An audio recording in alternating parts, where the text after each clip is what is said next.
Oke sobat, assalamualaikum warahmatullahi wabarakatuh. Inilah kumpulan-kumpulan kereta butut. Oke teman-teman, kali ini saya akan ngebahas cara cek kerusakan pada motor bebek. Ini ada bongkaran motor ya teman-teman, motor butut juga tuh, pejuang rezeki sebenarnya motor ini ya teman-teman. Ini motor pada awalnya gym ya teman-teman, tidak bisa diselah.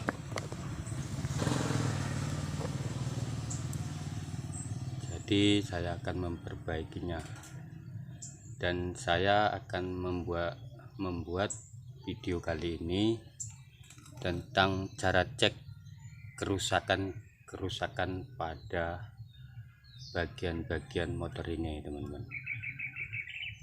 Kita awali karena motor dulu saya bongkar, biar pemiliknya pun kemarin tadi biar tahu juga apa-apa tadi yang bermasalah pada motornya.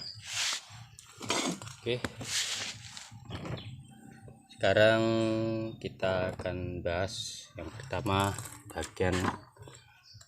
bagian silinder kopnya ya teman-teman.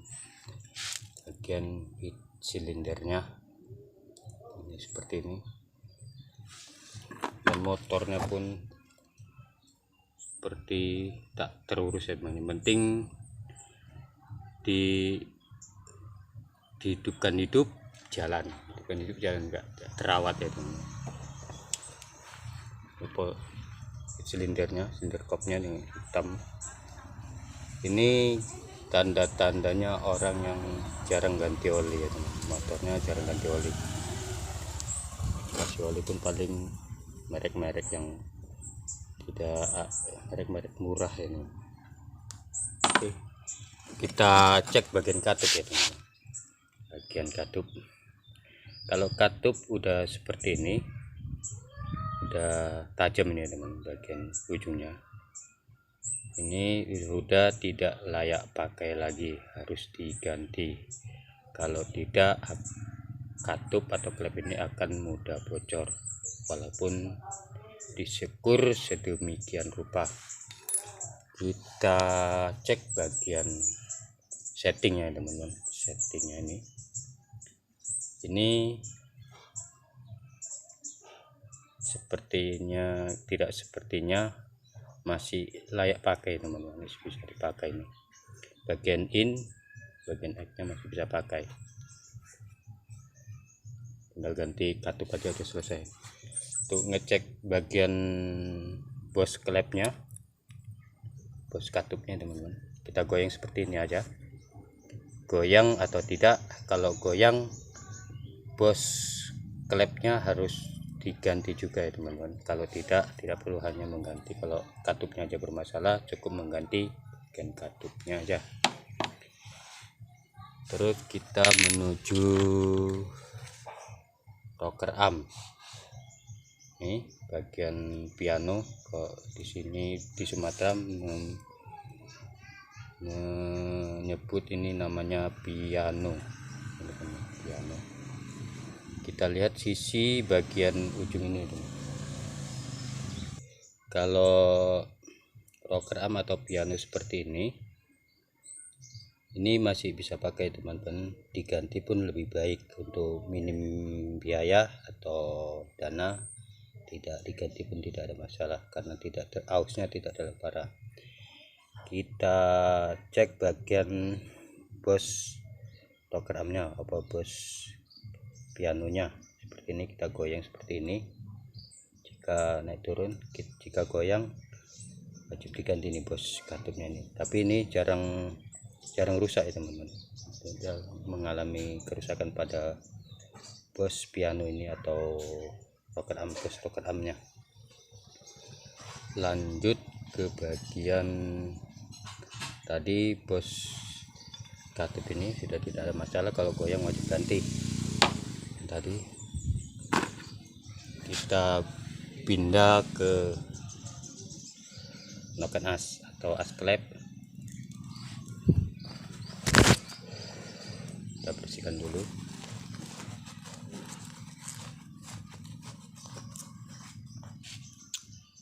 Ini bagian noken as atau as klepnya tidak ada masalah ya teman-teman. Jika noken as atau as klep ini mengalami aus, ini harus segera diganti ya teman-teman. Aus, kalau dia mengalami aus, tonjolan ini akan berkurang, maka motor tidak, untuk putaran mesin tidak sempurna atau berat ya teman-teman. Kalau tonjolan ini diameternya berkurang karena mengalami aus atau apa namanya itu, itulah yang penting aus dia wajib diganti. Dan perhatikan juga dari tonjolan ini, jika ini kan tinggi baru apa sih teman-teman, apa namanya, kalau dia tonjolan ini sama rata dengan ini, tonjolannya di bagian ini sama sini sama rata posisinya, itu segera diganti ya teman-teman. Kalau tidak, maka bagian silinder atau silinder kopnya akan, suaranya akan kasar dan segera ganti. Perhatikan juga bagian laharnya teman-teman, jika ini goyang, bagian laharnya goyang ya teman-teman. Perhatikan, nah, ini bagian laharnya goyang teman-teman. Nah, ini harus segera diganti, kalau tidak maka bagian silinder kopnya akan suaranya kasar. Yang selanjutnya bagian pir katupnya teman-teman. Pir katupnya, jika ini terlalu lemah harus diganti. Jadi seperti itu, tidak ada masalah. Ini pada motor bebek jarang mengalami pergantian kalau tidak rusak terlalu parah, itu ini jarang diganti. Tapi ini masih sempurna itu teman-teman, elastis pada pir klepnya atau pir katupnya. Oke, lanjut kita bagian magnet ya, ini bagian bak magnet. Ini posisinya teman. Ini sengaja tidak saya bersihkan dulu biar teman-teman tahu kelengkap apa saja yang harus, cara pengecekan jika kita membongkar suatu kerusakan motor ya teman-teman. Tapi sebelumnya, sebelum kita mengerjakan perbaikan sebuah motor, kita tanya dulu kepada pemiliknya apa saja permasalahannya, baik dari bagaimana waktu hidup, jalannya gimana, asapnya berasa putih atau tidak, atau jika udah jelas dari pemiliknya baru kita melakukan pembongkaran, karena kita bisa tahu kronologis sebenarnya pada motor itu apa saja masalahnya. Tinggal kita harus pandai-pandai untuk menyikapi bagian-bagian yang bermasalah. Nih starter, gigi starternya tidak bisa, gigi otomatis starternya tidak, ini starter tidak dibagi, saya copot, kita akan melihat bagian dalamnya. Karena bagian silinder kop atau silinder sudah saya bahas apa saja, bagaimana cara mengecek bagian-bagian yang rusak untuk silinder kopnya. Oh, yang ada yang tertinggal teman, bagian blok silindernya ya teman-teman. Untuk melihat blok silinder ini saya buat tutorial tentang motor bebek 110 ya teman-teman. 110 100 cc beda-beda tipis ya teman, tidak sama, cuman beda, cuman hampir sama. Untuk melihat blok silinder ini ya teman-teman, lindernya ini, bagian lindernya, perhatikan dulu bagian pistonnya itu sudah oversis berapa ya teman-teman. dan ini menunjukkan udah oversis 150 ya teman-teman, oversis 150 bisa dilihat. Jadi kalau udah oversis 150, liner pada blok silinder ini terlalu tipis untuk dikorter kembali ya teman-teman. Jadi harus melakukan penggantian pada bloknya secara utuh. Kalau dipaksa kita melakukan quarter, ini akan terlalu tipis ya teman, bisa dari 150 menjadi 175 dan terakhir bisa 200 ya teman.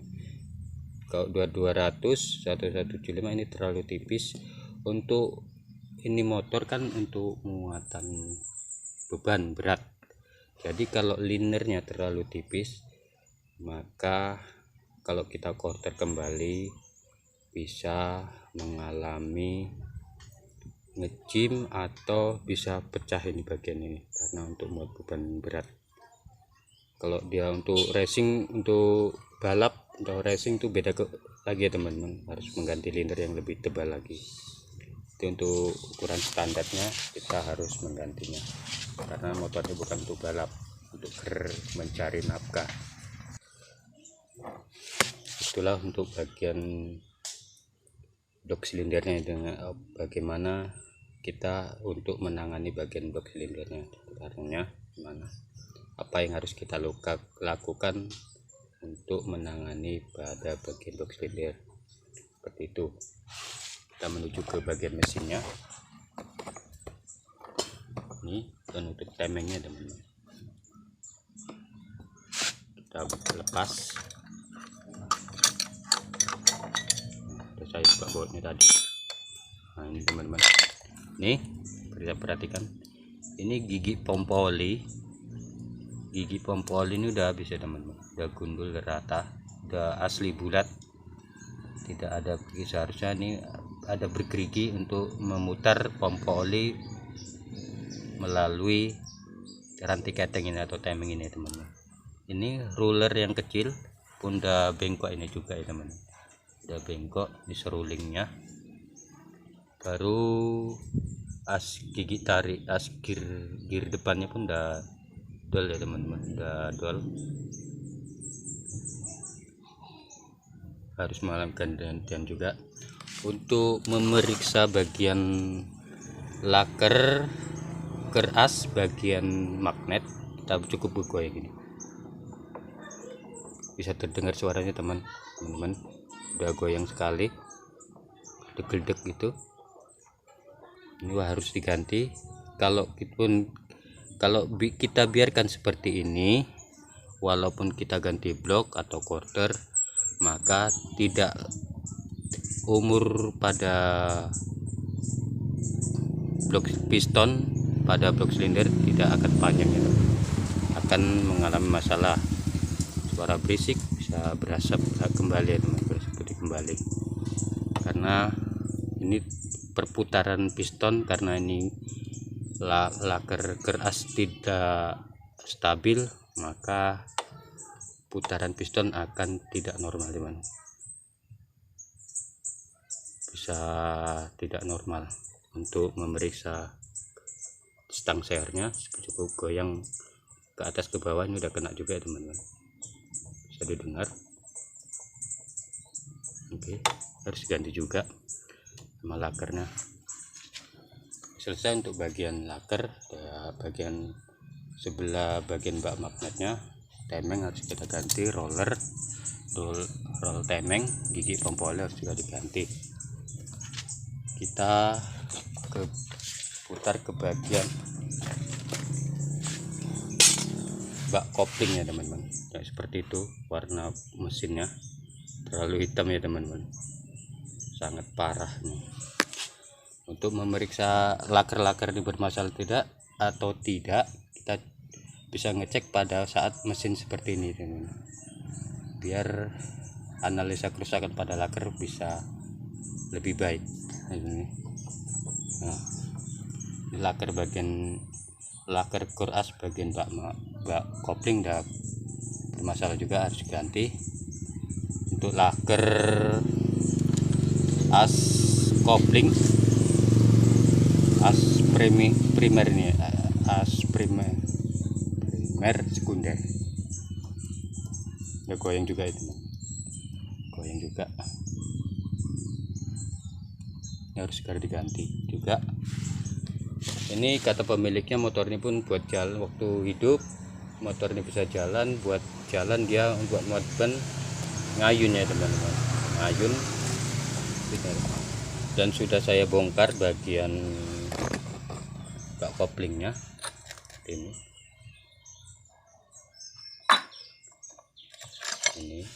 koplingnya. Untuk karet tidak ada masalah ya teman-teman, bagian kopling, bagian kanvas koplingnya pun masih bisa pakai ini ya teman-teman.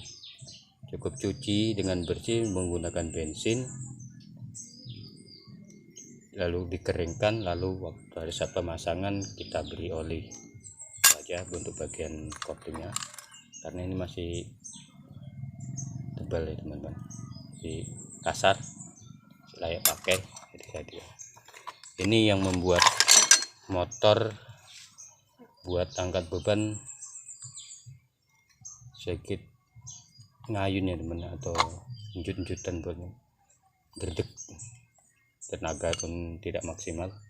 Ini terlalu aus ya teman-teman, terlalu parah, terlalu dalam. Ini kalaupun ini dibubut, diratakan, ini diameternya kan akan berubah, jadi harus menimbun bagian ujung kanvas sporketnya, kanvas kopling gandanya. Jika ini ditimbun kanvas kopling gandanya, per bagian ini kan sedikit menekan, jadi kalau ini terlalu kali menekan, dia muat berat akan mudah patah ya teman-teman. Kalau ini patah, maka motor ini akan dimasukkan plus neleng, masukkan gigi, langsung jalan.